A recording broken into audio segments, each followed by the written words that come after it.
So many people at this time of the year are just trying to give themselves any chance to get a little edge over their opponent. And many of you don't realize defenses like the Seahawks, defenses like the Texans are what give you that edge right there. But of course, there's more plays that are also really good, particularly this week, that are available on waivers too. So we're going through the top 12 defenses for Week 11 fantasy football. And I'm one of the only YouTubers who covers defense multiple times a week. So make sure to go down there, drop a like on the video, and subscribe to the channel to show your support. Now, getting into our first tier, I've got the Patriots defense on Thursday night versus the New York Jets. So there's a couple reasons this one just works, right? So first of all, they're a part of this entire tier, which is a mixture of really good matchups and really good defensive performances.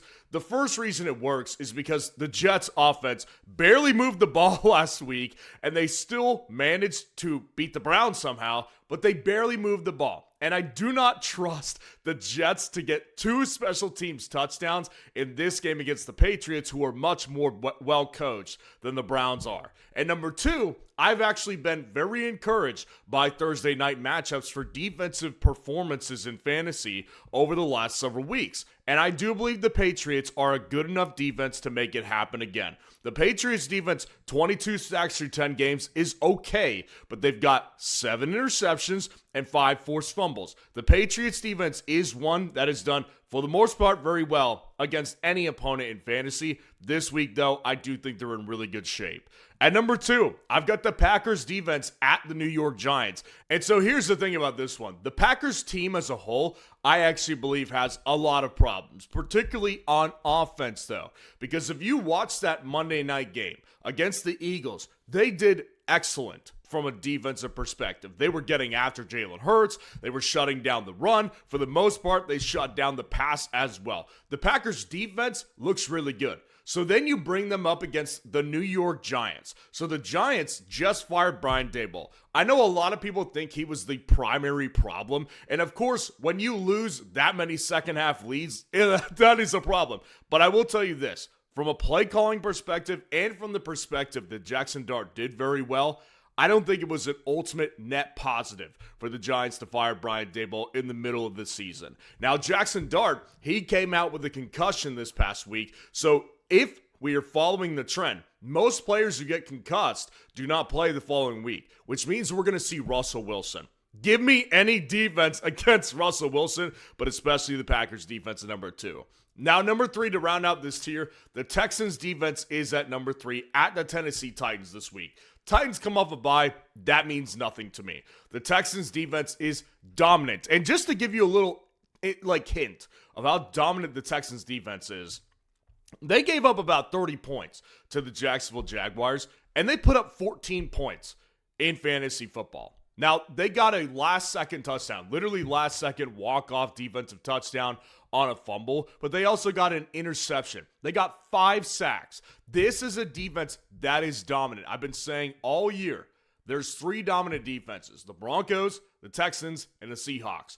I believe the Texans have a good combination of good matchup this week at Tennessee versus Cam Ward and that disaster that has happened in Tennessee this year. And they're also just a spectacular defense. So you give me great defense and matchup combined, easy in tier 1. Drop it down to our next tier. The Ravens defense is at number 4, and they're going to Cleveland this week to play the Browns. So I briefly contemplated putting them inside of tier 1. I didn't ultimately choose to do that because I still don't fully trust the Ravens defense from a fantasy perspective. Now, they look a lot better. It looks very similar, and it reminds me of last year when, as a team, they just got so much better defensively in the second half of the year. What was the key piece back then was that Kyle Hamilton, they started to use him a little differently. That's the queen on their chessboard, so to speak, because Kyle Hamilton can do anything. He's a very Troy Polamalu-esque player. Not that he is Troy, because nobody is Troy. But Kyle Hamilton is probably the modern-day Troy, and he can be used all over the field. They figured it out again late in the season. We got to just let him do his thing. So Kyle Hamilton's doing his thing, and the Ravens defense, the last 3 games from a fantasy perspective, 4 points, 15 points, and 8 points. So I like their upside. I do think against Cleveland this week, Against Dylan Gabriel, they will definitely stop him, but I will say divisional matchup gets a little weird, and I don't have complete trust in the Ravens. That's why they're in tier 2. The Seahawks defense is at number 5, and they're going to Los Angeles to take on the Rams. This is a powerhouse fight right here.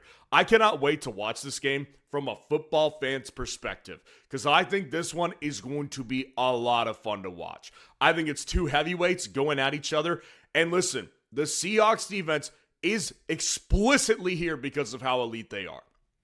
This matchup is brutal. Los Angeles, they don't make mistakes. Matt Stafford is having an MVP year, and they're not fumbling. They're not turning the ball over. Matt Stafford has been upright for a lot of this year. So how do the Seahawks defense do it? I don't know, but they'll figure it out. I'm dead serious. Like, this defense, you cannot overlook them at this point. 32 sacks in 9 games. 9 interceptions in 9 games. 2 defensive touchdowns from DeMarcus Lawrence last week, and 2 special teams touchdowns as well. The Seahawks defense, you cannot ignore them at this point. I don't care what matchup is, and maybe I get burned, but the bottom line is this. At this point in the season, we know enough about each team and each defense and how good they actually are. The Seahawks defense has an argument to be the number 1 defense in the NFL today. That's why they're not finding themselves outside of the top 12, even in a really bad matchup. But I will tell you this, there's going to be a lot of people that drop the Seahawks defense this week. And what do? That's when you utilize our automatic waiver wire tool on fsroundup.com. We developed this to make sure you don't have to get up at 3 in the morning, because always what happens is after those priority waiver claims run through, at 3 in the morning, there's a mad dash to the wire to grab the rest of the remaining free agents for free. We've automated that process over here at fsroundup.com. So all you have to do is schedule it ahead of time, and our system automatically picks them up while you get to sleep through the night. It's a league-winning feature at this time of the year that you need to get in on. And also, to get access to my top 250 rankings on a weekly basis, the comparison feature, and the league sync-up feature on our site, all for $6 a month.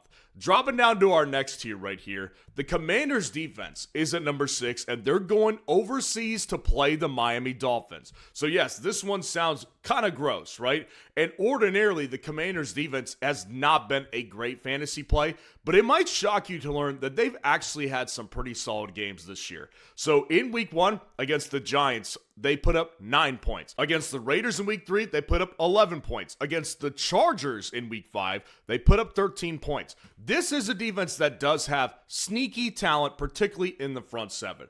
Now, what's also a big change here is that Dan Campbell, for example, with the Detroit Lions, he just took over play calling for the offense, and their offense exploded.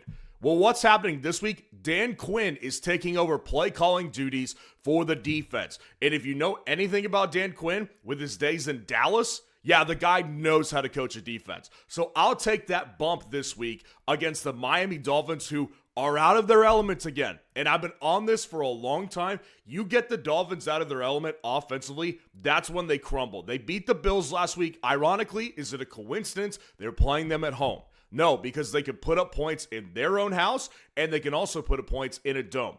This overseas game, yes, it's in a dome, but the bottom line remains you're out of your elements in this game. Much like Donnie was in the Big Lebowski. That's why I want the Commanders defense at 6. The Chiefs defense is at 7, and the Broncos defense is at 8, and they're taking on each other in Denver this week. Now, I think that the Chiefs defense off of a bye week is always one I want to invest in. Andy Reid off a bye week is legendary, actually. This is not a guy that you want to play coming off of a bye week. So I do think that the Chiefs defense and the way the Broncos offense has looked, it kind of is creating this perfect storm to me, because Bo Nix has been actually pretty bad for the most of the year. What he's been able to do is come through in the fourth quarter. That didn't happen last week against a divisional opponent, the Raiders, who had a much worse defense than the Chiefs. So the Chiefs defense, they've done okay this year in fantasy. They've got 20 sacks through 9 games, 6 interceptions as well.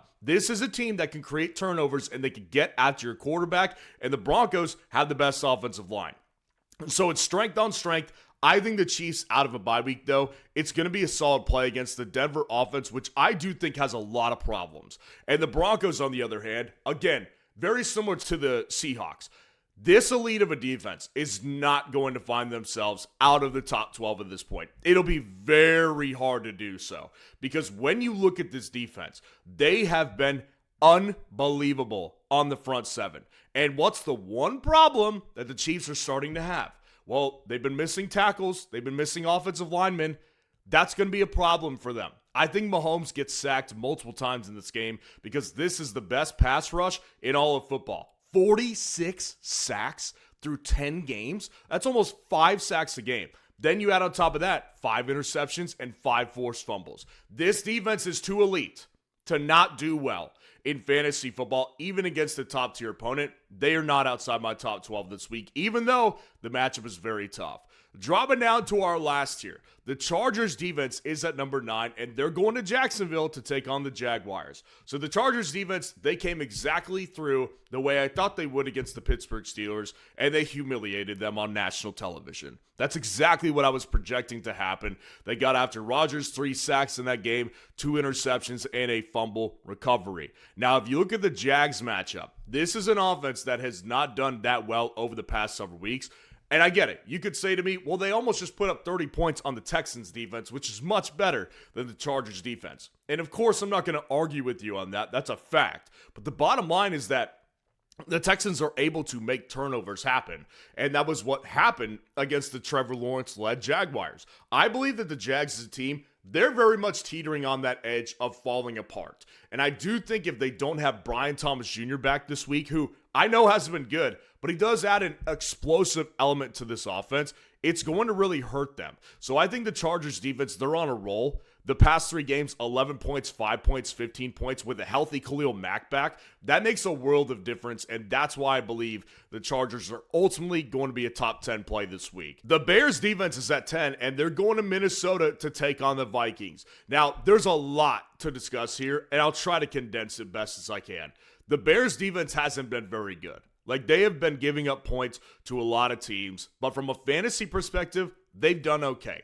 21 sacks through 9 games, 13 interceptions. That's the key number right there. Their secondary causes turnovers. What has J.J. McCarthy been doing?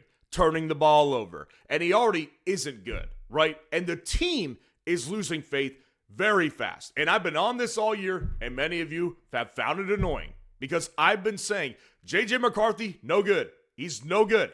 And it's official now. This team is losing interest and they're losing faith fast. Justin Jefferson, a pro's pro, quit. That means a lot. The Bears have momentum. The Vikings have the opposite of that. So I'm going game script here, and I'm also going with the fact that the Bears defense, for all their faults and all their points allowed, they have done well from a turnover perspective, which has kept them fantasy relevant in a lot of matchups. So even though it's a division matchup, they lost embarrassingly the first time, I think it's a little different this time around. The Falcons defense is at 11, and they're taking on the Panthers at home.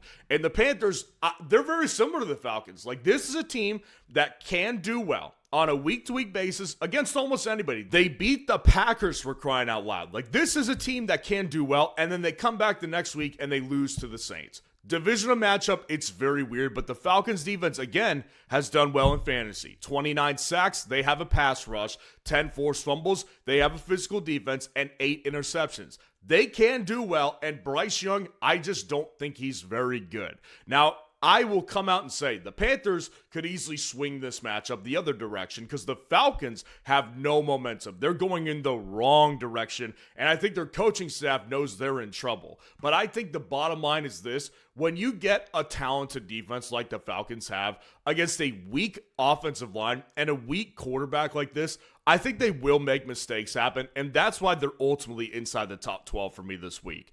And the Vikings defense to round us out versus the Bears. Again, this division matchup could get weird, and based on the first opportunity they had against each other, the Vikings won that game because the Bears shut down.